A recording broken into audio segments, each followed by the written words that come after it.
ndị Igbo anyị ekene unu ọya iwere n'ụbọchị nke taa bụ Nwafọ Igbo fụrụ ndị Igbo n'anya nke ukwuu na-achọkwa na ọdịmma ndị Igbo ka ndị Igbo ga-eji weta oke ha na Naịjirịa. Ana m ekwu maka Evangelist Elliot Ugochukwu Uko.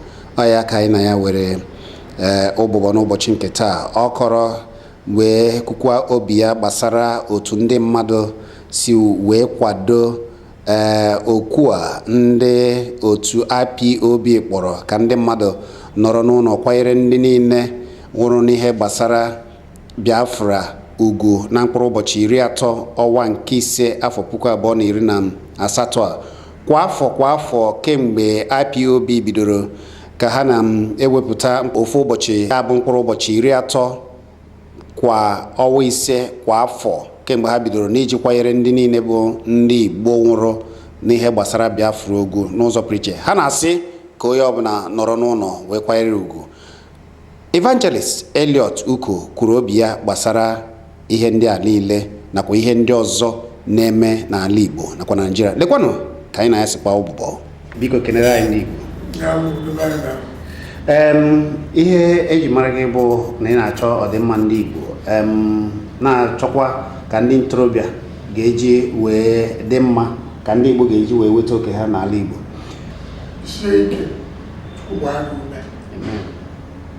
Azụghị asụsụ ya fere ụmụ IPOB esikogo ụwa niile na fa according to their own world fa dị formidable na ugwu Igbo ebe a bụrụ ndị a ji mmegofu na-ekele ibe ọ mee izuụka ahụ gara aga bụ Wednesday 30th of May bụfa na-ebepụkwa arọ nke izuụka gara aga nke 30th of May this year dịwa gị iche maka na anụsa afọ ọgụ agbalụfa mgba a sị na faya mee ndị ya ụfọdụ ndị isi ndị ọchịchị na onye mechie shọpụ ya esizie shọpụ ya, ụfọdụ ndị si na onye ejere ọrụ na nde achụwa ya n'ọrụ, ụfọdụ ndị jere n'ọka na-akpa ya si na ọga nde ka a ga-akwụ ụgwọ ọnwa onye a nụrụ n'ọfịs akwụ ya ụgwọ. Ụfọdụ enwere ife a na-emerụ ka anụsaba ọgụ. Still 93% of Igbo land and beyond was shut down. Kedu ife ozikọ? Ife ozikọ bụ na ụmụ Igbo believe on IPOB. Ọ dị mma, ya bụ na ihe a na-ekwu referendum ụfọdụ si na ihe a egosigo na eme referendum ugbu a na imirikiti Igbo nzukọ ọgbasabanyị na-agbana Parakọt, Uyo, Akwa Igbo, Bayelsa, many places were shut down. Ihe anyị na-anụ bụ na ego ndị Naịjirịa mefuru ma ọ kwesịrị ịbata na-abata maka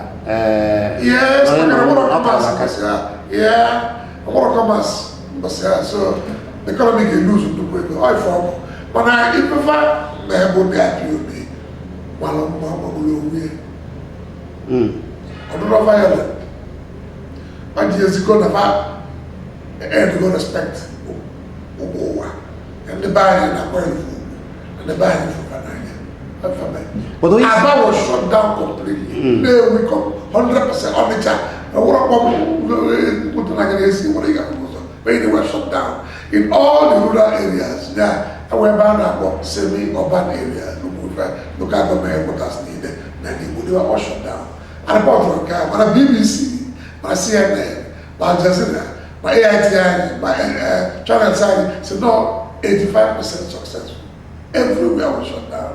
Yeah, I went back. They just have some cities like Abakaliki, if it's our activities, we're better skeleton. But every new zone we are totally shut down. Limbo for IPOB, the West we're full of finance. That even man Wednesday 30th of May, one. Ndị na-akọwa na IPOB bụ ndị ala na na-achọ okwu na na-achọ ọkụ na ibido agha na fadị violent na fabụ terrorist na ndị a niile ifele befe. 2. Ndị na-akọwa na IPOB ndị be anyị afọfa n'anya nafa bụ ndị nọgara ofe iche ndị be anyị nọ iche fụrụ n'asị na ndị be anyị afọfa n'anya ndị be anyị na-emefọ maka na ofu izu ụka ọsọ tụnande IPOB gbue gọọmenti egbue gbagbuo gọvanọ nke egbue gbagbuo gọvanọ nke egbue ọsọ na a ga-eme ntịtatụ onye apụtara ilo gọọmenti asịsị sịgbafa nkịtị na ba mee police commissioner nke a gbaa sị na ndị ala gaba na ba mee egbue gọvanọ nke a sị onye ga na fanti still ruo mbọsa 83% according to BBC ga-efet before ziko na eme referendum data wọ́n yìí lè sọ IPOB kàdé yìí bá sì ní apụta ibe sì ní apụta bụ na ndị be anyị kwenyere na ụmụaka abụọ ogbugbu a na-ebufe adịrọ mma ndị be anyị kwenyere na ụmụaka abụọ a sị na mapụtara terrorist group na nwakọtara group fakwa so fa na-eme university nke Nigeria kwuru na mkpagbu na mmegbu na mba Nigeria mgbofe ike ọchọ ya na ọmụfa mgbosikwa abịa wọrọ flag na-efe the Kabul terrorist group recognized by Google as the fourth deadliest terrorist group in the world. Now sack villages all over the Middle Belt. That's not the guy. I don't see that there. Also, abroad the flag for us, man. No, Mogadafi. Now, I get it. On the Emir, the President Buhari, Emir, visiting us. Yes, don't need Buhari, but never organized killing. Our government has said, no, not the foreigners. This is better. Nabia. Only when I defend the fort was the foreigners. I put the other ones and a babu. As an affair, when you example score 120, as an organization. I can talk back this job 130. Therefore, go 120 or 120, I'm not making admission. But I can learn on there when you go out somewhere 20, any admission. As an affair, I talk back, you can 10 or 15. Udi people can so he. Pabo makanya pili. I wasn't the choice of Nigeria. But if I fly,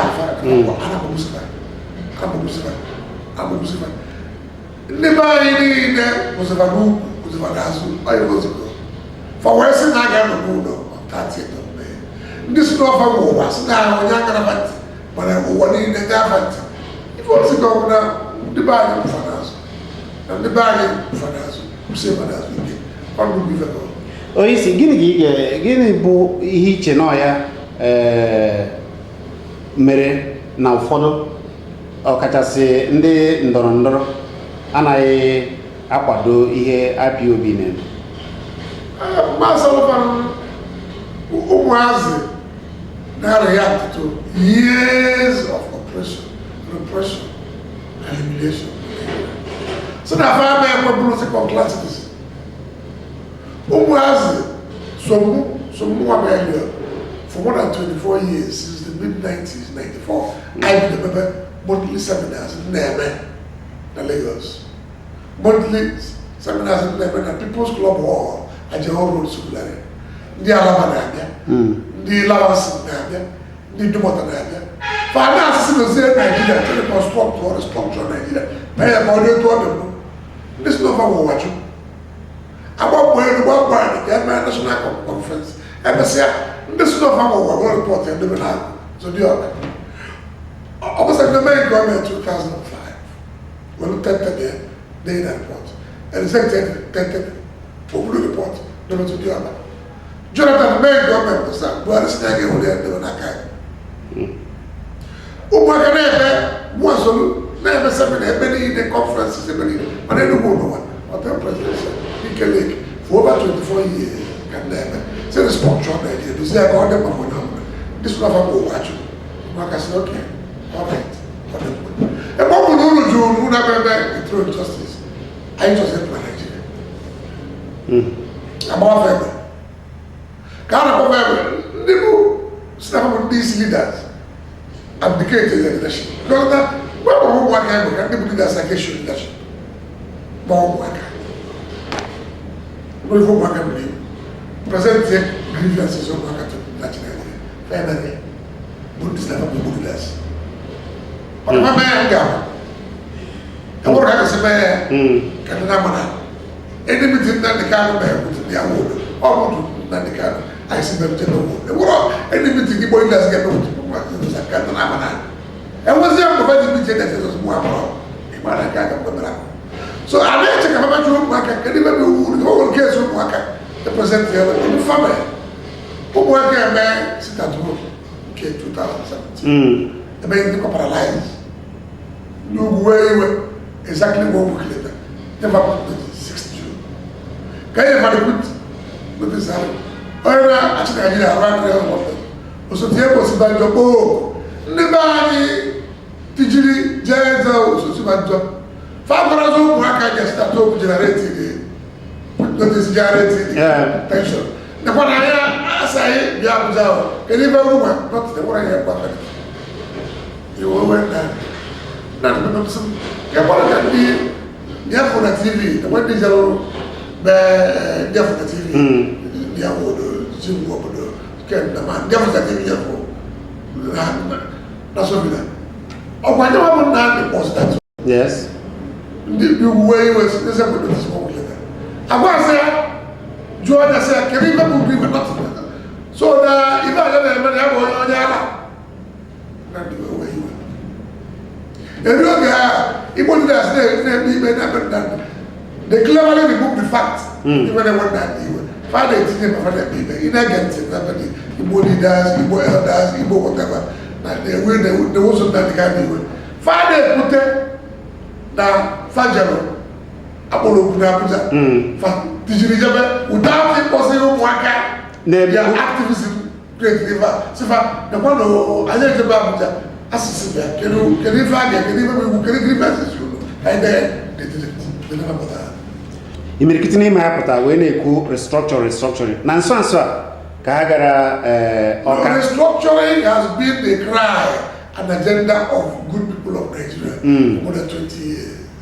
Chief Rotimi Williams and Fabeko as a group about Nigerian patriots. Every leader of Nigeria, patriots Nigeria for saying that restructure Nigeria. They've been doing it. Chief Abraham and the side of it, they are, you know, and today, and now they are those, you know, to the breathwork. They needed to put the structure, what they go on the bar. But under the Kano and IPOB brings the urgency to it. Activism IPOB, President Wani, Fusel and Nigeria must survive Pagona and the structure and say that. Or what? And the Kano and IPOB credit. Found the urgency to the structure of the Muzimatic. We never the structure. But the point is, stuff I'm over. I can put on like that in this Nigeria. Faction of a church to Jimmy. What about the bone of contention? Because Ndi Ohaneze mere summit n'Ọka n'ụbọchị mkpụrụ ụbọchị ole na ole gara aga. Ha ji wepụtagasị ụmụ ihe dịgasị anya ka esi chọka Professor Chukwukaso Udomo, about 3 days of the event. He told me, I'm not Makia. If I am nice of her, Kokoroko, good morning. I can want to say, man, for the Gonola. If I had a book with 24 years, if I would last 2 weeks, oh, you can do it's not a good guy. For 24 years, I had a book with a structure. If I wanted to know, 21st May, is week about that. I can do I know you do. Can I conversion? I first have to go convert to the structure. So, oh, now we're going to go Elliot. And don't give up for 20 something years. And was some videos. They never have to go for any work. For but if I had the banjo, I'm going to go for a nickel leg. I never would stop for years. So, 5 video, May 21st. Is going to work like even more for 24 years. Even guys have no good money. Manichanka America Metankuram. What about very consistent about Makarika Ndorondoro Imirkitisna, Obon Emea to elections. It take you off. Oh, go. You go join the go. I think the middle back, you go join the goalie. So we go can't walk up with those where I want can be submitted. What there is you? Oh, yeah, I'm going to from a governor. I'm going to still try that. Remember that? I said, man, who I say, not years, I go primary school, go secondary school, by the A level. Not going by university. No free from. Who say, not years, like in negative. How can that be? At the home stage, conference, summit, seminars, we go restructuring. Or the Southwest, the South.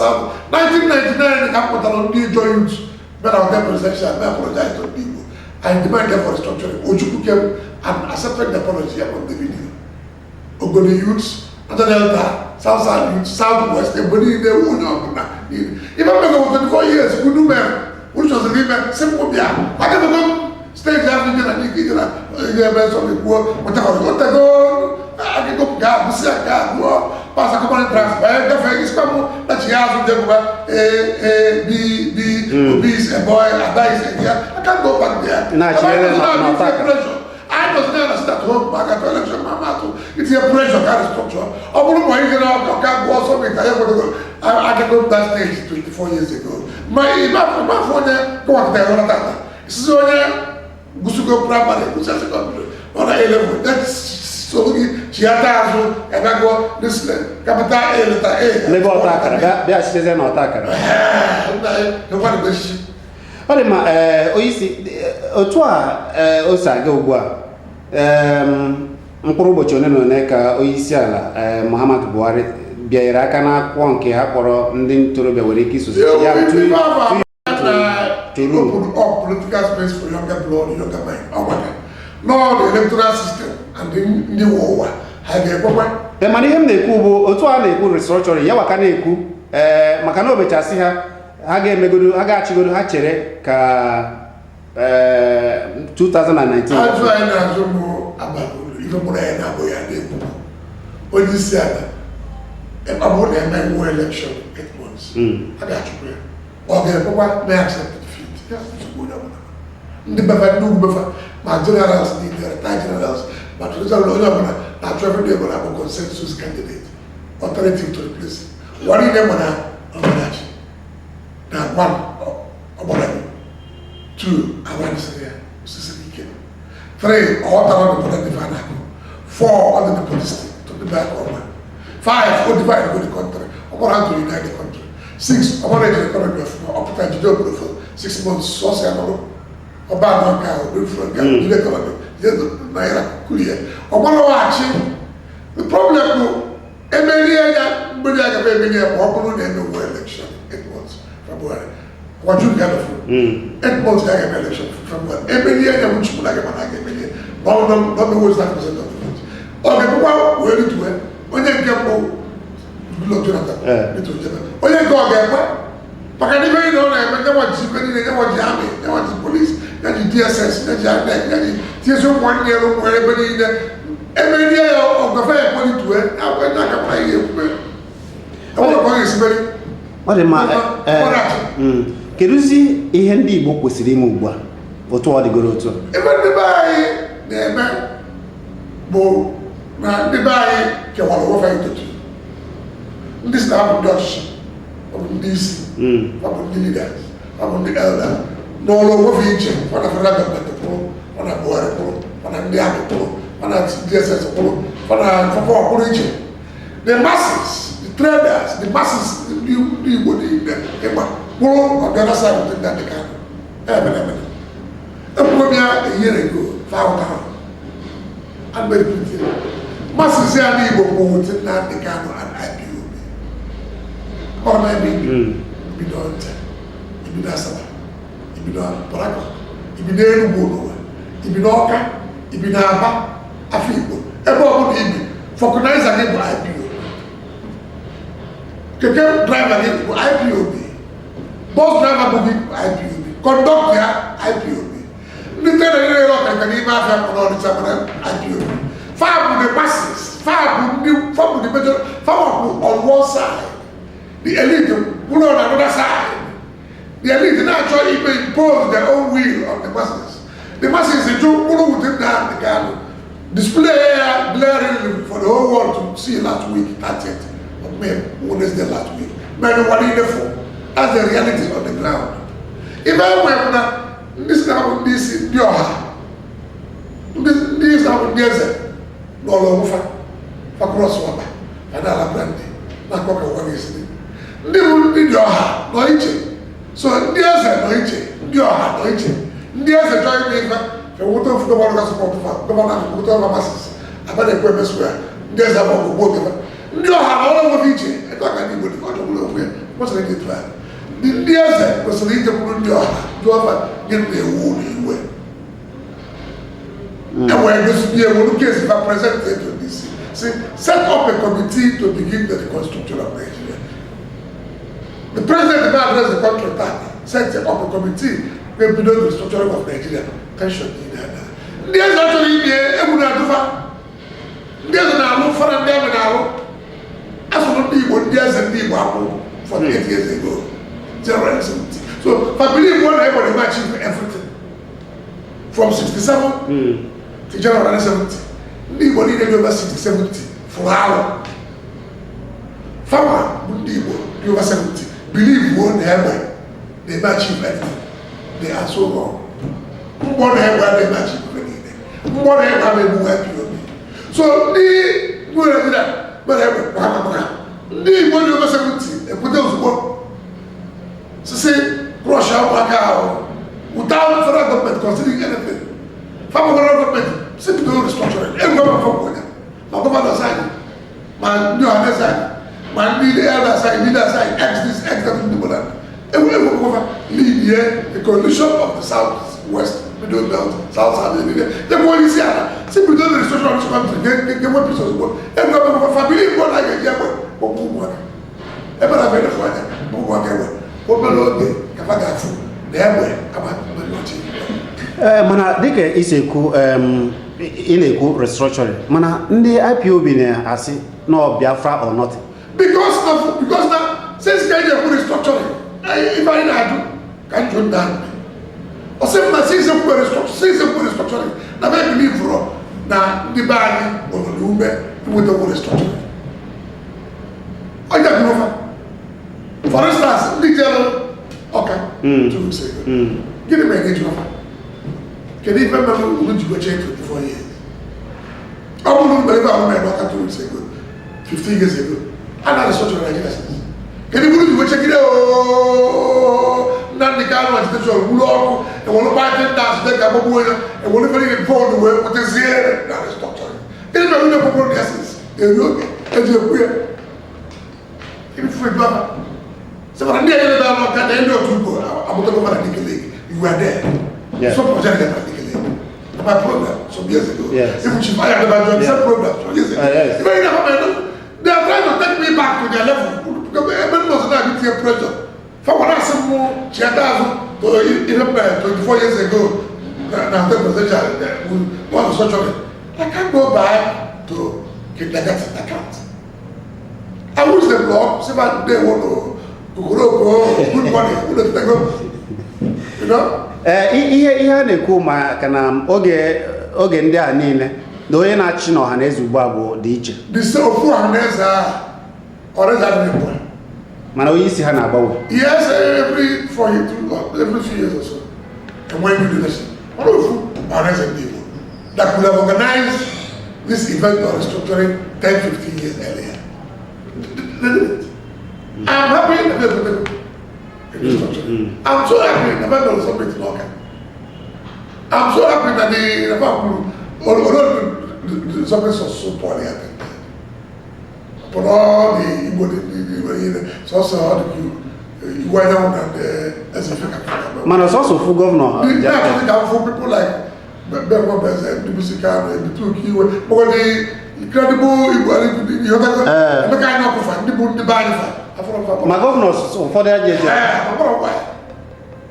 But I'm happy the pharmacy with them. With that, you will South governors, Bakolo. Oh, watch out. Last week, many cities on this country. It's just about it. Get it to what they can. So these are the issues. The truth of the matter. But now, we were Senafa Achosen, Nigeria. I can't remember the get fact. If I remember, I'm a favor. agwa fa ebo na gwa fa ebo na cha gwa fa na ba fa na bebele jese ke last year Python dance was it ka wali ebe ni ndị plan Python dance vote for billions na amuri o na la champagne na ba silence no waka yeah na ga emeze election you and I know they were deceiving themselves as shown clearly last Wednesday about the buy-in about IPOB. So then the other buyers never cross with IPOB made fools of themselves. They were deceiving themselves because the IPOB lives in the hearts of the people. IPOB will group the buy believe in go support them. Fasten onye apunido 30 May what is we like and what onye pulilo madino no uchiuzo shop ni mechie any force I need ndị asa ha this this year fuck money anu fuck what so date onye ka ba wo elephant you are not know what elephant onye se ewu ihe na atụma maka na agbanyeghị na ndị ọchịchị gọvanọs imirikiti sere onye ọbụla bụ na enweghị na-eme ma ndị na-eche obodo still people are paying ihe a bụ ihe tụrụ na the BBC correspondent jede maye Google BBC the Google onye channels onye Yoruba reporting from Owerri channels imege Google channel so na no Igbo say about 93% compliant 93 all over Igbo land minus skeletal places na Oka and the shop places all over Igbo land beyond Igbo land rivers cross river Akwa Ibom Bayelsa here we have 90% compliant but when the Bible says na Lagos so when people are very shop all over why do our people obey IPOB still as sniper people terrorist group still as sniper prescribed government and our people continue to love them to obey them that is the big question that is the question they are not on this Gaza they are on this is on this no far over all fuck will get back no some can try get back fan be in a world of their own can all over abuka cross over na itaba aso use gariki katakwe ikoi Victoria Lekki fa cross over for blue glass moret na acha na kolo go to one is fabo leaders without followers fabo all over the masses of Igbo land 100% behind IPOB as confirmed last Wednesday 30th of May ndị niile sị na IPOB na fabo program was different nnukwu different but gịnị ka a ga-eme maka na ihe a na-atụ n'anya ndị Arewa ha na-agba mba kemgbe ha si onye ọbụla na ewebere onye isi ha bịasị na ha ihe a na-ekwu adịghị mma ha na-akwado ndị nke ha ndị Yoruba na-akwado ndị OPC na ndị ntorobịa gịnị na-eme ndị Igbo ebe ndị isi na ha akwado ndị ntorobịa egwu ụtọ atụ egwu nwere ife ọzọ the reality of ground bụ na imeji ebe ọgbọgbọ ụmụaka aspect of ground ọzọ bụrụ na ndị be anyị ebilive ka akpọghị ife na ndị ka anyị ji wee dị great is greatness bụ na ndị be anyị kpọrọ ife ọ dị one two ndị be anyị na-ekwu anya fụ na ọga compromise nọ ọka adịrị n'ego wugharịa anyị nwere echenjiri a na-achụ ya ka egwu jee bie gbalịsi ebie ọpịa mama ya nwụde ọbụla ewepụ mmadụ magwụrụ anwụdo tata stil ọkwụrụ ebe ọkpụkpụ ụfọdụ ebe anyị na-efu anya three enwere mgbe ọ bịa n'ọrụ steeti rụba hostel Owerri niile were afịa na Imo street were rụọ ọrụ street na Owerri since everywhere you didn't do that so ebe anyị wefu and this young man enwere ndị ebe na-agree with him as na ọ na-akpọle mmadụ niile and his language is harsh. The whole respect for anybody. Now he doesn't listen to elders. He can go for some fine, they could be correct. I want to be perfect, I want to be I will be. I've confronted him with all this allegation. And before that one. On I said, they are saying they are not going to so they are respecting money. So they are insulting, they are not going to they are using foul language and all that. Fucking effect, far from what they have for the last 40 years. Nothing. So ndị afọ si na kpọrọ mmadụ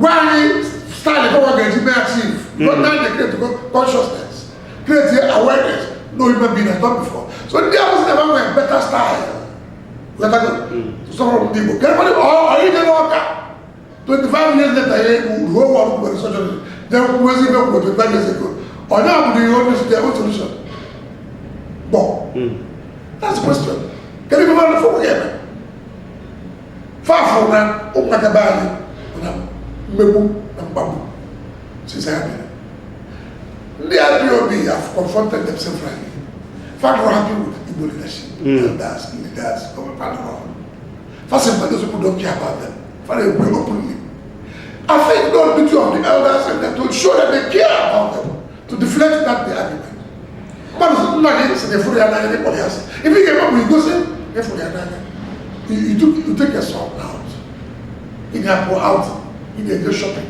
you know enjoy you go say they fully another ewu ihe mere n'ụbọchị ahụ ha mere ihe a ọ na-emekwa kwa mgbe ebe ọ bụ na nna ya Nwodo bụ onye isi ọhaneze chọrọ ikwu okwu ozugbo ọ chọrọ ikwu okwu ebe a imirikiti ndị ntorobịa issues with them in the public domain maka na oge ọ chọrọ ikwu okwu na n'Ọka imirikiti n'ime ya si ebe a pụọ achọghị ige ya ntị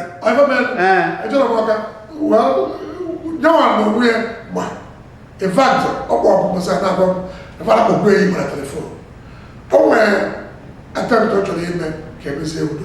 I hope it works. Fact, the way I went. When I believe number one, maybe the peace process to bless the peace process. One of them when I found out if they want to issues. Abroad secret. Ọ tụrụ mmadụ n'anya na ndị ọzọ find out what issue. Ibile ndị emesi python that. About that issue. If I believe na kia there. Now I'm going to be several times na kia there. Maka na oge ọ pụta o kwuru okwu si na ya nwere ike iji ọbara ya chekwaa ndị Igbo na ihe ọbụla mere ndị ntorobịa na ha abụọ ụmụ ya na ya agaghị eme ihe ọbụla ga-eme ka emegide ụmụ ntorobịa kachasị ndị I believe either 1, 2, or 3 meetings. The first meeting determined by what was about 1 and 3. I believe that before I went 1, 2, 3 meetings, I out of 4. Although I'm get one that you go on the Utamua, on the Utamua, eventually, with the youth for more than 25 years. I always work with elders. Any event I invite elders. Dr. Alexa Weber, all our elders, is also I invite elders to my programs. I work well with elders. On the today, there was division. And the leaders on one side of the Labour Bank, the youth, the masses with the Nandekano, on the leadership of Nandekano, that's the truth. As confirmed last week. On another side of the Labour Bank. So the elders was there as without her, was there leaders without followers. All their duty to seek for solution. Because now, Nigeria does our powerful. Mogo ni Yoruba, Yugu, our leaders. Far from the masses out, the youth are with them. Who our leaders would have been able to contain and rein our youth. But all the obvious now, and the so-called leaders, were their own, and the youths are not with them. Very dangerous. Chineke gozie gị. Thank you. Onye anyị na-akparịrị ụbụbọ bụ Evangelist Elliot Uko na-achọ ọdịmma ndị Igbo. Ọ ga-adịrị gị mma isi. Chineke gozie gị. Because of where my brother.